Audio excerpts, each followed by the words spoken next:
भक्तगणों, भगवद गीता का दूसरा अध्याय का शेष भाग हिंदी में भगवद गीता सुनाऊंगा। भक्तगणों, आप इसको ध्यानपूर्वक सुनें और इस चैनल को लाइक करें, सब्सक्राइब करें। कृष्ण भगवान आपका कल्याण करेंगे। सुनिए।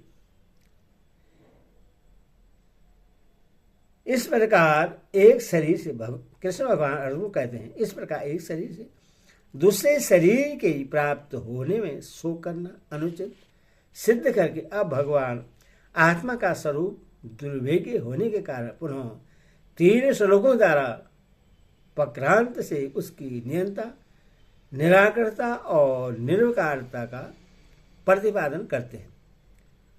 उसके विनाश की आशंका से शोक करना अनुचित सिद्ध करते हैं।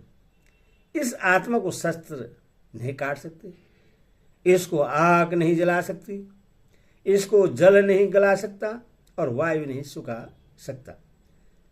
इस श्लोक का क्या अभिप्राय है?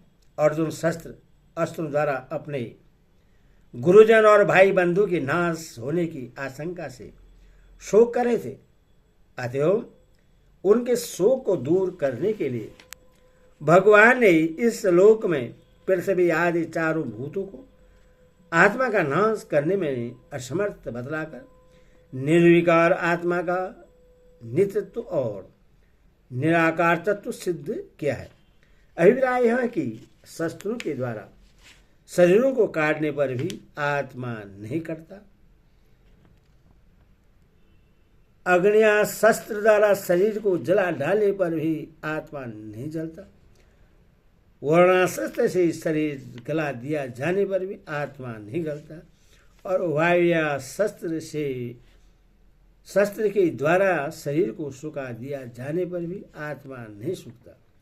शरीर अनित्य एवं साकार वस्तु है, आत्मा नित्य और निराकार है। अतएव किसी भी अस्त्र शस्त्रादि पृथ्वी तत्व द्वारा या वायु अग्नि और जल के द्वारा उसका नाश नहीं किया जा सकता, क्योंकि यह आत्मा अछेद है। यह आत्मा अधाह, अगलेक और निसंदेह असोष्य है तथा यह आत्मा नित्य, सर्वव्यापी, अचल, स्थिर रहने वाला और सनातन है। पूर्व श्लोक में यह बात कह दी गई है कि शस्त्रादि के द्वारा आत्मा नष्ट नहीं किया जा सकता।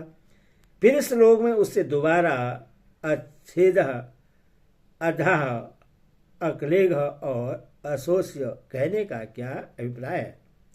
इससे भगवान ने आत्म तत्व का शास्त्रादि द्वारा नाश न हो सकने में कारण का प्रतिपादन किया है। अभिप्राय है कि आत्मा कटने वाली, जलने वाली, गलने वाली, सूखने वाली वस्तु नहीं है। वह अखंड, अव्यक्त, एक रस और निर्विकार है। इसीलिए उसका नाश करने में शास्त्रादि कोई भी समर्थ नहीं है। अछेदादि शब्दों से आत्मा का नित्य तत्व प्रतिपादन करके फिर उससे नित्य, सर्वगत और सनातन कहने का क्या अभिप्राय है? अछेदादि शब्दों से जैसा अविनाशी तत्व सिद्ध होता है, वह तो आकाश में भी सिद्ध हो सकता है, क्योंकि आकाश अन्य समस्त भूतों का कारण और उन सब में व्याप्त होने से न तो पृथ्वी तत्व से बने हुए शस्त्रों द्वारा काटा जा सकता है और न अग्नि द्वारा जलाया जा सकता है और न जल से ही गलाया जा सकता है और न वायु से सुखाया ही जा सकता है। आत्मा का अविनाशी तत्व उससे अत्यंत विलक्षण है। इस बात को सिद्ध करने के लिए उसे नित्य, सर्वगत और सनातन कहा गया है। अभिप्राय है कि आकाश नित्य नहीं है, क्योंकि महाप्रलय में उसका नाश हो जाता है और आत्मा का कभी नाश नहीं होता, इसीलिए वह नित्य है। आकाश सर्वव्यापी नहीं है, केवल अपने कार्य मात्र में व्याप्त है और आत्मा सर्वव्यापी है। आकाश सनातन सदा से रहने वाला अनादि नहीं है और आत्मा सनातन अनादि है। इस प्रकार उपयुक्त शब्दों द्वारा आकाश से आत्मा की अत्यंत विलक्षणता दिखलाई गई है। आत्मा को स्थाणु और अचल कहने का क्या भाव है? इससे ही आत्मा में चलना और हिलना दोनों क्रियाओं का अभाव दिखलाया है। एक ही स्थान में स्थिर रहते हुए कांपते रहना हिलना है और एक जगह से दूसरी जगह जाना चलना है। इन दोनों क्रियाओं का ही आत्मा में अभाव है। वह न हिलता है और न चलता ही है, क्योंकि वह सर्वव्यापी है। कोई भी स्थान उससे खाली नहीं है। यह आत्मा अव्यक्त है, यह आत्मा अचिंत्य है और यह आत्मा विकार रहित कहा जाता है। इससे हे अर्जुन, इस आत्मा को उपयुक्त प्रकार से जानकर तू शोक करने के योग्य नहीं है, अर्थात तुझे शोक करना उचित नहीं है। आत्मा को अव्यक्त और अचिंत्य कहने का क्या भाव है? आत्मा किसी भी इंद्रिय के द्वारा जाना नहीं जा सकता, इसीलिए उसे अव्यक्त कहते हैं। और वह मन का भी विषय नहीं है, इसीलिए उससे अचिंत्य कहा गया है। आत्मा को अविकारी कहने का क्या अभिप्राय है? आत्मा को अविकारी कहकर अव्यक्त प्रकृति से उसकी विलक्षणता का प्रतिपादन किया गया है।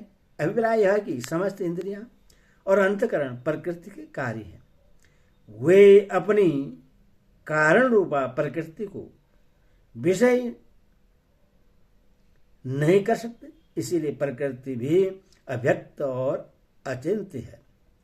किंतु वह निर्विकार नहीं है, उसमें विकार होता है और आत्मा में कभी किसी भी अवस्था में विकार नहीं होता। अतएव प्रकृति से आत्मा अत्यंत विलक्षण है। इस आत्मा को उपयुक्त प्रकार से जानकर तुझे शोक करना उचित नहीं है। इस कथन का क्या अभिप्राय है? इससे यह बात दिखला गया है कि आत्मा को उपयुक्त प्रकार से नित्य सर्वगत अचल सनातन अव्यक्त अचिंत्य और निर्विकार जान लेने के बाद उसके लिए शोक करना नहीं बन सकता। उपयुक्त श्लोक में भगवान ने आत्मा को अजन्मा और अविनाशी बतलाकर उसके लिए शोक करना अनुचित सिद्ध किया। अब दो श्लोकों द्वारा आत्मा को औपचारिक रूप से जन्मने मरने वाला मानने पर भी उसके लिए शोक करना अनुचित है, ऐसा सिद्ध करते हैं। किंतु यदि तू इस आत्मा को सदा जन्मने वाला तथा सदा मरने वाला मानता हो तो भी हे महाबाहो, तो इस प्रकार शोक करने को योग्य नहीं है। अध और च दोनों अव्यय यहाँ किस अर्थ में है और इसके सहित इसको तू सदा जन्मने वाला सदा मरने वाला मानता हो तो भी तुझे शोक करना उचित नहीं है। इस वाक्य का क्या अभिप्राय है? अध और च दोनों अव्यय यहाँ औपचारिक स्वीकृति के बोधक हैं।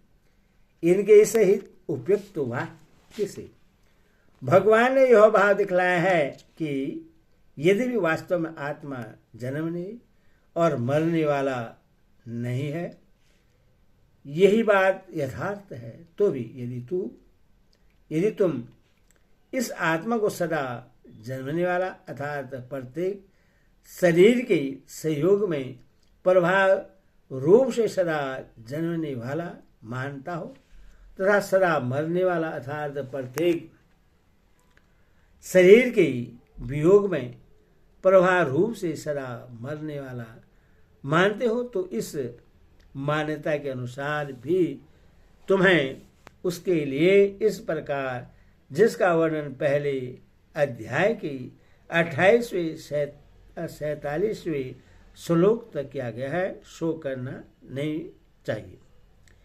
क्योंकि इस मान्यता के अनुसार जन्मे हुए की मृत्यु निश्चित है और मरे हुए का जन्म निश्चित है। इससे भी इस बिना उपाय वाले विषय में तो शोक करने को योग्य नहीं है। ही का यहाँ क्या अभिप्राय है?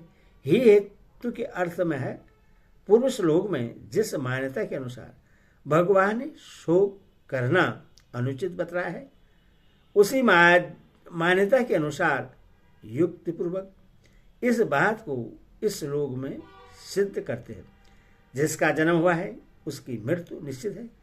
यह बात तो ठीक है, क्योंकि जन्मा हुआ सदा नहीं रहता। इस काल को सभी जानते हैं, इस बात को सभी जानते हैं, परंतु यह बात कैसे कही कि जो मर गया है उसका जन्म निश्चित है, क्योंकि जो मुक्त हो जाता है उसका पूर्व जन्म नहीं होता, यह प्रसिद्ध है इत्यादि। यहाँ भगवान वास्तविक सिद्धांत की बात नहीं कह रहे हैं। भगवान का यह कथन तो उन अज्ञानियों की दृष्टि से है जो आत्मा का जन्मना मरना नित्य मानते हैं।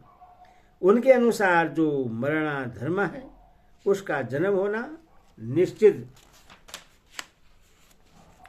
ही है, क्योंकि उस मान्यता में किसी की मुक्ति नहीं हो सकती।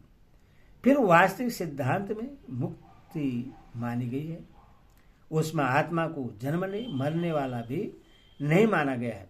जन्मना मरना सब अज्ञान जनित ही है।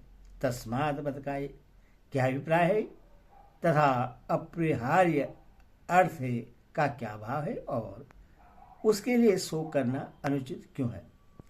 तस्मात् पद हेतुवाचक है, इसका प्रयोग करके अपरिहार्य अर्थ से यह दिखलाया है कि उपयुक्त मान्यता के अनुसार आत्मा का जन्म और मृत्यु निश्चित होने के कारण वह बात अनिवार्य है, उसमें उलटफेर होना असंभव है।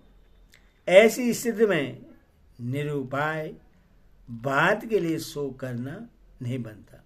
अतः इस दृष्टि से भी तुम्हारा शोक करना सर्वदा अनुचित है। पुरुष लोगों द्वारा जो आत्मा को नित्य अजन्मा अविनाशी मानते हैं और जो सदा जन्मने मरने वाला मानते हैं, उन दोनों के मत से ही आत्मा के लिए शोक करना नहीं बनता। यह बात सिद्ध की गई है। अब अगले श्लोक में यह सिद्ध करते हैं कि प्राणियों के शरीर को उद्देश्य करके भी शोक करना नहीं बनता। हे अर्जुन, संपूर्ण प्राणी जन्म से पहले अप्रकट थे और मरने के बाद भी अप्रकट हो जाने वाले हैं। केवल बीच में ही प्रकट है। फिर ऐसी स्थिति में क्या शोक करना है?